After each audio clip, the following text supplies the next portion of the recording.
তুমি যে শুধুই আমার পর্বতছয়। সে বুঝতে পারেনি তার পেছনে দাঁড়িয়ে থাকা সেই মানুষটির ঠোঁটের কোণে তখন এক ধরনের বাঁকা হাসি খেলে যাচ্ছিল।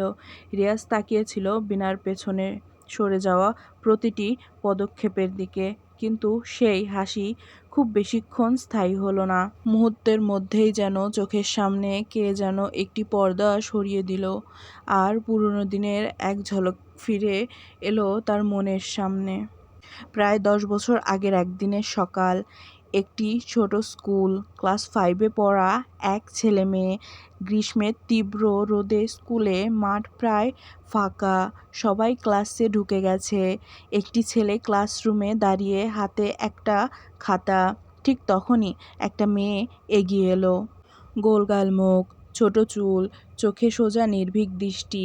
সে এগিয়ে এসে ছেলেটার হাত থেকে খাতা টেনে নিল, সোজা ম্যামের টেবিলের ওপর রেখে দিল। এটা ওর, ও ভুলে গেছিল, সেই মেয়েটি বলে উঠল। ছেলেটা কথা বলতেই পারল না, শুধু চুপচাপ করে তাকিয়ে রইল। মেয়েটি ঘুরে দাঁড়ালো, চলে গেল তার বসার জায়গায়, কিন্তু ছেলেটির দৃষ্টি আটকে রইল সেই ছোট মেয়ের দিকেই। সেদিন রাতে সে ঘুমায়নি, চোখ বন্ধ করলেই শুধু মনে পড়ত তার গম্ভীর অথচ কেমন এক কোমল অতিভঙ্গি, আর পরিপাটি করে পরা স্কুল ইউনিফর্মটা। সেটি ছিল তার প্রথম ভালো লাগার অনুভূতি। সে বর্তমানে ফিরে আসলো। রিয়াজের চোখে একটি স্তব্ধতা। ফালিহা খান বিনা, সে নামটা মনে মনে আবারও উচ্চারণ করলো। অবাক হয়ে ভাবল, আমার মনকে তোমায় বন্দি করে কোথায় ছিলে তুমি ময়না পাখি?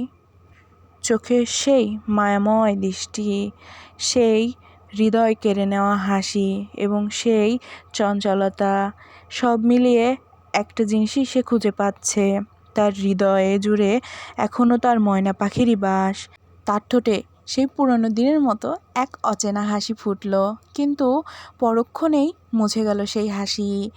এই রিয়াজ এখন আর স্কুলের সেই ছেলে নয়, সে এখন শেখ তাহসিন রিয়াজ, একজন আদর্শ সিইও, একজন গম্ভীর, নিয়ন্ত্রিত ও নিয়মে বাঁধা মানুষ। আজ যে তার সামনে দাঁড়িয়েছিল, সে তার ক্লাসে পড়া সেই পুরানো বিনা নয়, সে হচ্ছে একজন ইন্টার্ন, যার চোখে রয়েছে ভবিষ্যতের স্বপ্ন, ছুটে চলেছে তারই পিছনে। কিন্তু সে জানে কোনো না কোনোভাবে সে নিজের ময়না পাখিকে নিজের করেই নিবে।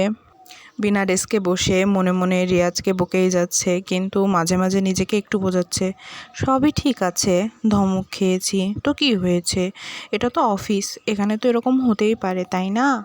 কিন্তু তার ভেতরের মেয়েটা জানে, সে আজকে সেই মানুষটির চোখে যে অনুভূতিগুলো দেখেছে সেগুলো তার খুবই চেনা। কিন্তু বিনা জানে না, তার ভেতরের কৌতূহল এবং অস্বস্তি মিলে যে আগুন এতদিন তার মনের মধ্যে সে অনেক কষ্ট করে নিভিয়ে রেখেছিল, তা পুনরায় জ্বলতে শুরু করেছে। এবার হয়তো সে আগুন তাকে জ্বলিয়ে ছারখার করে তুলবে। স্ক্রিনের দিকে তাকিয়ে কাজ করার চেষ্টা করছে সে, কোনোভাবেই মনোযোগ দিয়ে কাজ করতে পারছে না। প্রতিবার ফাইলের দিকে তাকাতেই তার শুধু রিয়াজের দেওয়া ধমকের কথাই মনে পড়ছে। জীবনে যে কখনো কারো কাছ থেকে ধমক খাওয়া হয়নি তার। বাবা কখনো রাগ করে কথা তো দূরের কথা, কখনো চোখ রাঙিয়েও কিছু বলেননি। আর মা তো রাগের বদলে চোখের ভাষায় সব বুঝিয়ে দিয়েছে। আর দাদা, মামা, চাচা, নানা সবাই তো মেয়েদের এমনভাবে আগলে রাখে যেন তারা কাচের ফুলদানি। চ্যানেলটিকে সাবস্ক্রাইব করবেন, লাইক করবেন এবং কমেন্ট করবেন। Bye bye.